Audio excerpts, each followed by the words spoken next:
Welcome to the Business Spotlight podcast. My name is Cote, and I'm your host for today's episode. And today we have Josh Young, CEO and founder of Atrium Music, as my guest.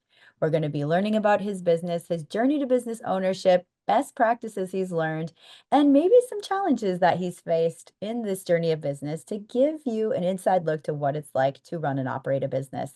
If this is your first time on our channel, be sure to like and subscribe to get notified when we drop episodes like this. Welcome, Josh. Thanks for being here today. It's great to meet you. Nice to meet you as well. Okay, thank you. Of course. Before we dive into all things business, I'd love to learn a little bit about you. So feel free to share a bit about yourself. Sure. Yeah, my original background, I was a musician, kind of played music as a kid, went to performing arts high school, went to college to learn how to be a studio musician. And kind of right around that point, I decided that I wanted to get into film and television. I wanted to make movies. So that was really exciting for me. So I kind of ventured down that path. And as I started figuring out where I fit in, I found editing, video editing. And so I started editing on different shows. I was an assistant editor and just kind of worked my way into the business. At the same time, I kind of paralleled and partnered with a friend of mine, and we opened a recording studio. So as I started doing the editing side of things, we started doing the studio side of things, and we got to see what was really needed. Like I had a passion for music, and as a video editor, I'm like, oh my gosh, we have access to all these amazing artists, but the artist didn't really know much about music licensing. And so we kind of created this model where we could just really be transparent and help artists be able to get their music in television and film. And that's kind of like grown on its own. So I currently am a supervising editor for different TV shows, and I also run and operate Atrium Music. So I kind of get the best of both worlds, and I kind of enjoy a lot of it all the time. Oh my goodness, we have so many parallels like right off the bat. So I'm very excited to dive in deeper, especially when it comes to music and like television and film. So very, very cool. I love that. I love seeing especially artists and people in the industry be able to create a business and a sustainable one at that. So that is super fun.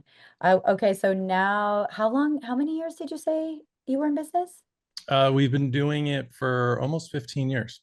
Okay. Yeah. Oh, and I'd love to learn about your team, a little bit of what that looks like. How many team members do you currently have, and what is your company culture like? It's a lot of fun. We the culture, we're all musicians. There's about four of us, and we run extremely efficient. And we really have a desire to help and teach artists. So, yes, we want to run a business and we want to grow as a business, but we try to also do that as an educational aspect as well. So we really want artists to be familiar with the sync world, what that looks like. There's so many different details that are involved in publishing administration, ownership, copyright ownership. And so those are things that we really try to educate on. And then from a creative standpoint, I do a lot of lecturing where I teach artists what an editor looks for from a music side of things, what songs will place better, what stuff doesn't work for editors. And I really try to help artists be able to kind of create another revenue path, because people aren't selling CDs as much anymore, and it's a lot of streaming services. But we're also finding is artists can be discovered from TV now. People are getting like thousands and thousands of Shazams because people are watching their favorite show and they're like, oh, I like that song, and they Shazam it, and all of a sudden that brings them to their Spotify page, and they get to learn and hear about new artists. So we try to really kind of create a overall culture of like education and artist development, and really kind of supporting the creative parts of the business as much as we can.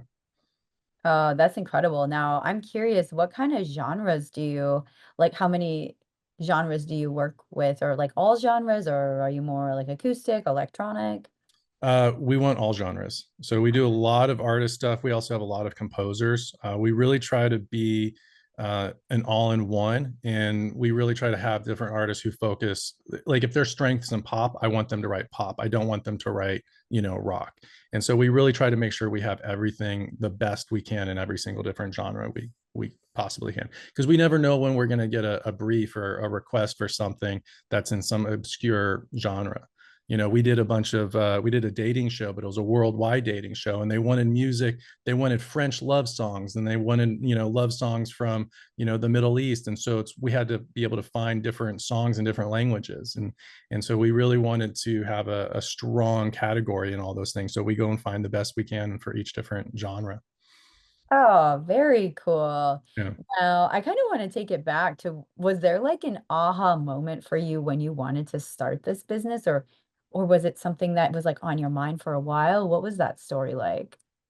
That's interesting. If I go back and look on it, it's definitely beyond me. And right around 2009, I produced my first film, and when we finished it, that was the path I was on. I was like, I'm making movies. I was sitting down with people. I was reading scripts. We were starting to budget stuff out, and right around the same time, this idea of Atrium kind of popped its head up, and that just ended up taking on a direction of its own, and I had no control over it. It was just like everything just started happening. And that's where I ended up going. I always thought I was going to make movies, but this business decided that no, this is where I need to go. So I was absolutely led in this direction. And that's confirmed all the time with all the connections that I'm making with people, with the decisions that are being made, with the opportunities that are being had. So it's kind of interesting how it's like you kind of plan for something, but God has a different plan for you, and you just kind of have to listen and follow, and you're like, all right, whatever you got. And so that's kind of how that path ended up.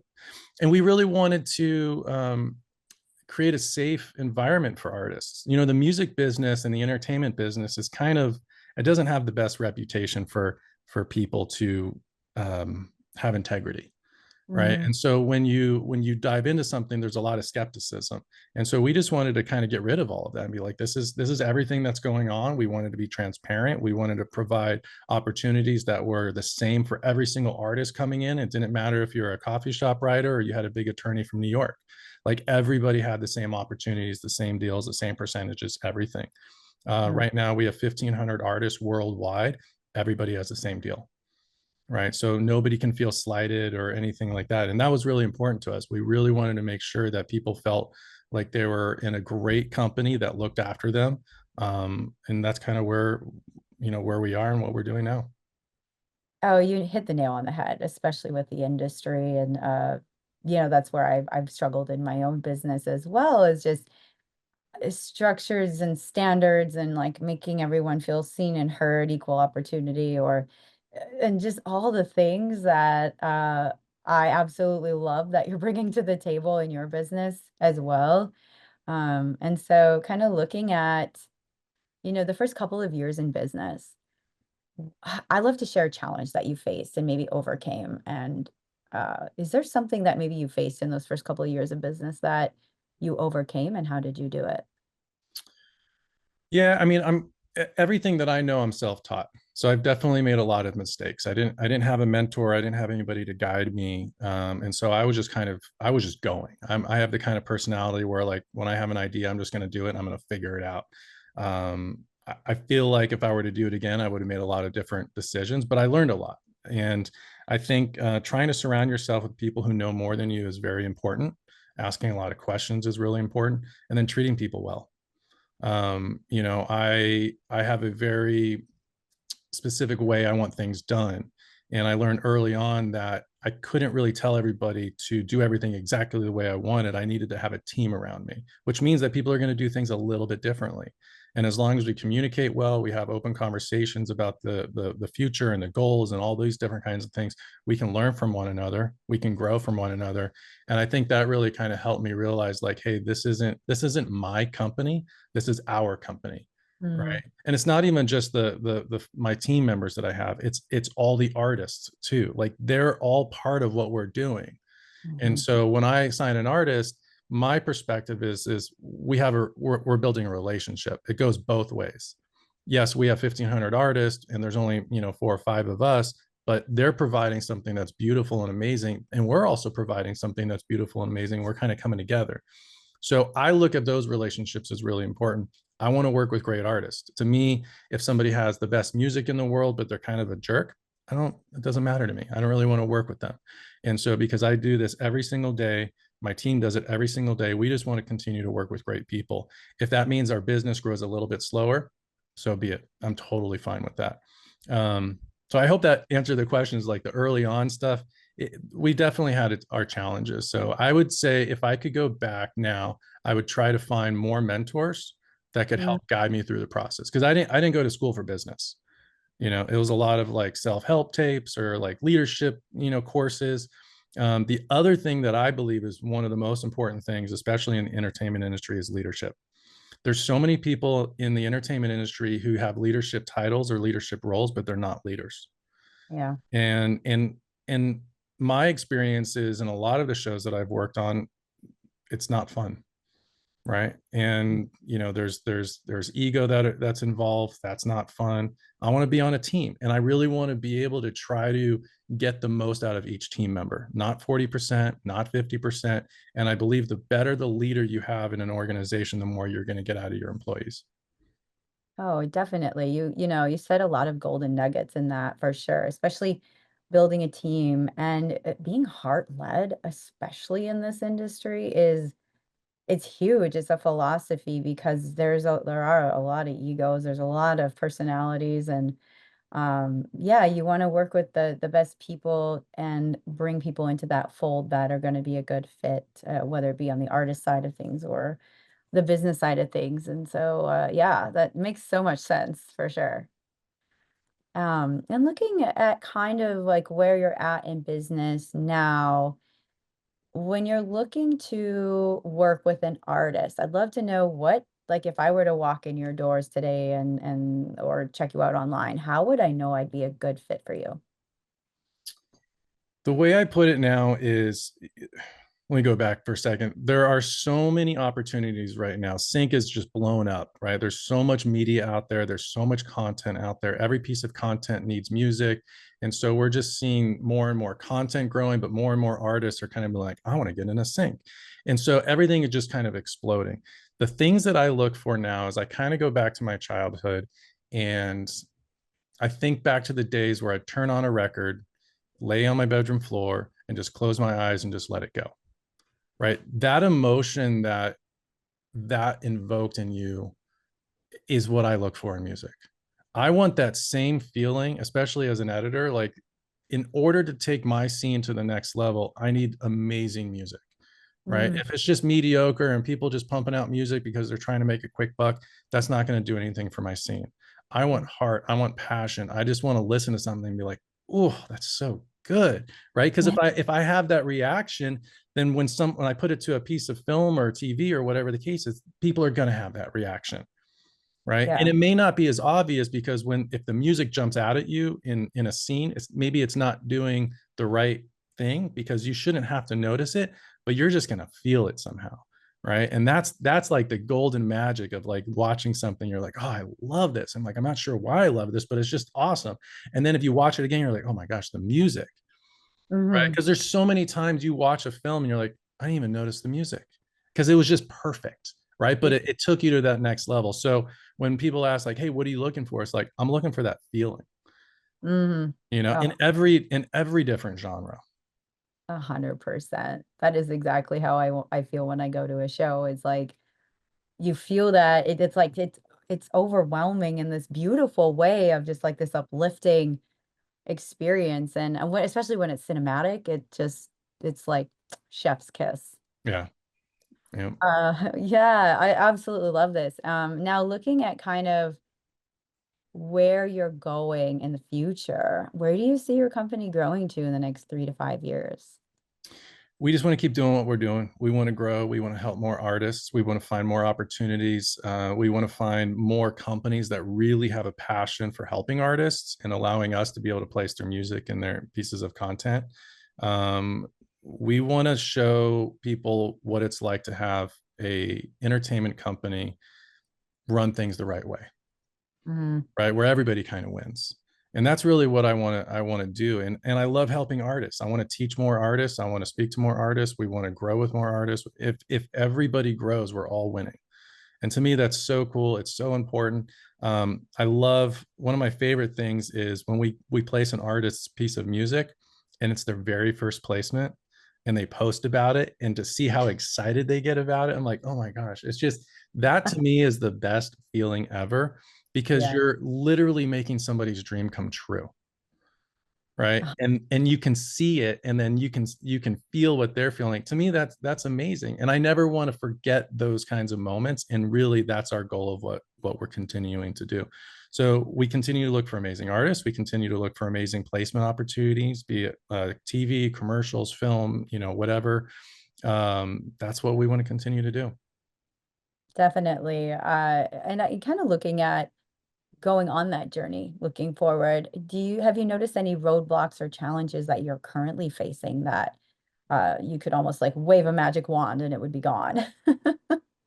I just think the most difficult thing for us is just getting in front of people.